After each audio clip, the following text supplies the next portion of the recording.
ദൈവനാമത്തിന് മഹത്വമുണ്ടാകട്ടെ. വിശുദ്ധ യോഹന്നാൻ എഴുതിയ സുവിശേഷം 3-ാം അധ്യായം 1 മുതൽ 8 വരെയുള്ള ഭാഗങ്ങളാണ് ധ്യാനചിന്തയ്ക്കായി ഞാൻ ഇന്ന് തിരഞ്ഞെടുത്തിരിക്കുന്നത്. യേശുവിൻ്റെ അരികിലേക്ക് ഒരു രാത്രിയിൽ നിക്കോദമോസ് എന്ന് പറയുന്ന പരീശന്മാരിൽ പ്രമാണിയായ ഒരു മനുഷ്യനെയാണ് നമുക്കിവിടെ കാണുവാൻ സാധിക്കുന്നത്. യേശുവിൻ്റെ അരികിലേക്ക് അവൻ കടന്നു വരുന്നത് ഒരു രാത്രിയിലാണ്. അവൻ്റെ ജീവിതത്തിൻ്റെ സംശയങ്ങൾ ഇരുട്ടിൽ നിന്നാണ് വരുന്നത്. അവന് വേണ്ടത് ഒരല്പം കൂടെ പ്രകാശമാണ്. ജീവിതത്തിൻ്റെ ഇരുൾ ഇടങ്ങളിൽ നിന്ന് ക്രിസ്തുവാകുന്ന പ്രകാശത്തിലേക്കുള്ള സഞ്ചാരമാണ് നോമ്പിൽ നടക്കേണ്ടത്.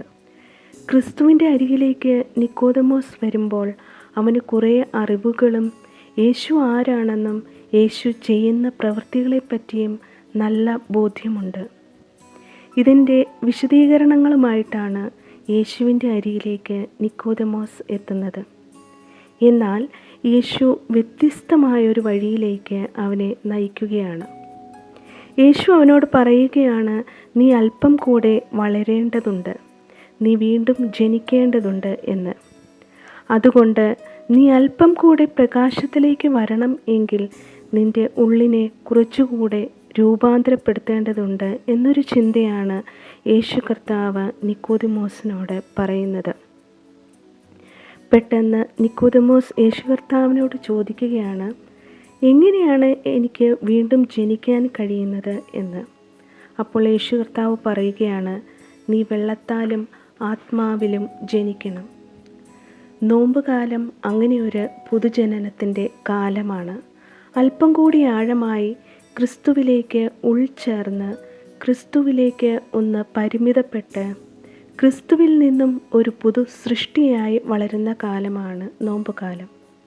യേശു കർത്താവ് ഇവിടെ പറയുകയാണ്, നീ അറിഞ്ഞതിലും അപ്പുറമാണ് ദൈവം, നീ അറിഞ്ഞതിലും അപ്പുറമാണ് ദൈവരാജ്യം, നീ അറിഞ്ഞതിലും അപ്പുറമാണ് ദൈവരാജ്യത്തിൻ്റെ പ്രവൃത്തികൾ.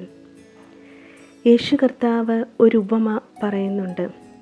കാറ്റിഷ്ടമുള്ളിടത്തു നിന്നും ഊതുന്നു, അതെവിടെ നിന്ന് വരുന്നു എന്നോ എവിടേക്ക് പോകുന്നു എന്നോ നീ അറിയുന്നില്ല.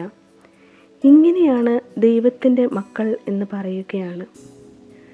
കാഴ്ച കൊണ്ടല്ല, ജീവിതത്തിൻ്റെ അനുഭവങ്ങൾ കൊണ്ടാണ് ഒരുവൻ നല്ലവനും ദൈവം ഉള്ളവനുമായി മാറുന്നത്. അതുകൊണ്ട് നിൻ്റെ അറിവുകൾക്കപ്പുറത്ത് ചില ജീവൻ്റെ വെളിച്ചങ്ങളായി മാറണമെന്നും ചില ജീവിതത്തിൻ്റെ പ്രവൃത്തികളിലൂടെ ദൈവരാജ്യത്തിൻ്റെ ഭാഗമായി മാറണമെന്നും യേശു കർത്താവ് അവനെ ഉപദേശിച്ച് പറഞ്ഞു വിടുകയാണ്. പിന്നീട് നിക്കോദിമോസിൻ്റെ ജീവിതം വേദപുസ്തകം അടയാളപ്പെടുത്തുന്നത് യോഹന്നാൻ എഴുതിയ സുവിശേഷം 7-ാം അധ്യായത്തിലും തുടർന്ന് യേശു കർത്താവിൻ്റെ ക്രൂശീകരണത്തിൻ്റെ ശേഷവും ആണ്. യോഹന്നാൻ്റെ സുവിശേഷം 7-ാം അധ്യായത്തിൽ ഇരുട്ടിൽ രഹസ്യമായി വന്നവൻ പരസ്യമായി യേശുവിന് വേണ്ടി വാദിക്കുന്ന സാഹചര്യം നമ്മൾ കാണുന്നുണ്ട്. ഒടുവിൽ യേശു കർത്താവിൻ്റെ മരണശേഷം അരിമത്തിയിലെ യോസഫിനൊപ്പം യേശുവിൻ്റെ ശരീരം ഏറ്റുവാങ്ങാനെത്തുന്ന നിക്കോദിമോസിനെയും നമ്മൾ കാണുന്നുണ്ട്.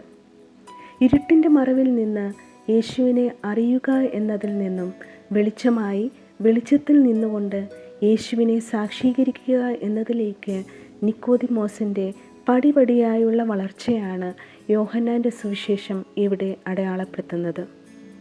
നോമ്പിൻ്റെ ആദ്യ ദിവസത്തിൽ നിന്ന് നോമ്പിൻ്റെ പൂർണ്ണതയിലേക്ക് നമ്മൾ എത്തുമ്പോൾ നമുക്കുണ്ടാവേണ്ടത് അതാണ്.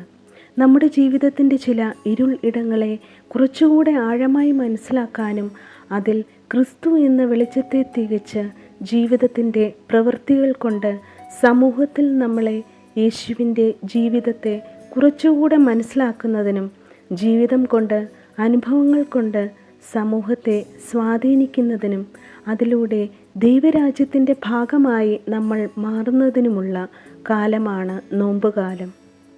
നമ്മൾ കേവലം ഭൗതികമായ അറിവുകൾക്കപ്പുറത്ത് ചില അനുഭവങ്ങളിലൂടെ ക്രിസ്തുവിനെ അറിയേണ്ടതായിട്ടുണ്ട്. അങ്ങനെ ഈ ലോകത്തിൻ്റെ വെളിച്ചങ്ങളായി മാറാൻ നമ്മൾക്ക് ഓരോരുത്തർക്കും കഴിയും. നമ്മൾക്ക് പ്രാർത്ഥിക്കാം. ഞങ്ങളെ അളവുകൂടാതെ സ്നേഹിക്കുന്ന ഞങ്ങളുടെ സ്വർഗസ്ഥ പിതാവേ, യുദ്ധഭീതിയാലും വളരെയധികം ആശങ്കകളോടും പ്രയാസത്തോടും കൂടെ ഈ നോമ്പുകാലം ഞങ്ങൾ കടന്നു പോകുമ്പോൾ എന്നെ ശക്തനാക്കുന്നവൻ മുഖാന്തരം ഞാൻ സകലത്തിനും മതിയായവൻ എന്ന ഉറച്ച വിശ്വാസത്തോടെ ഏത് പ്രതിസന്ധികളെയും നേരിടാനുള്ള ശക്തിയും പ്രത്യാശയും പ്രാപിപ്പാനും ചില അറിവിൽ നിന്നും ചില അനുഭവങ്ങളിലേക്കും ഈ അനുഭവങ്ങളിൽ നിന്നും സാക്ഷ്യത്തിലേക്കും വളർന്ന നിക്കോദിമോസിനെ പോലെ ഈ നോമ്പുകാലം ഞങ്ങൾക്കും അല്പം കൂടെ ക്രിസ്തുവിനെ അറിയാനും സ്നേഹിക്കാനും സാക്ഷീകരിക്കാനും കഴിയുന്ന കാലമായി തീരട്ടെ എന്ന് പ്രാർത്ഥിക്കുന്നു. പ്രാർത്ഥന കേട്ടതിനായി സ്തോത്രം. ദൈവം എല്ലാവരെയും സമൃദ്ധിയായി അനുഗ്രഹിക്കട്ടെ. ആമേൻ.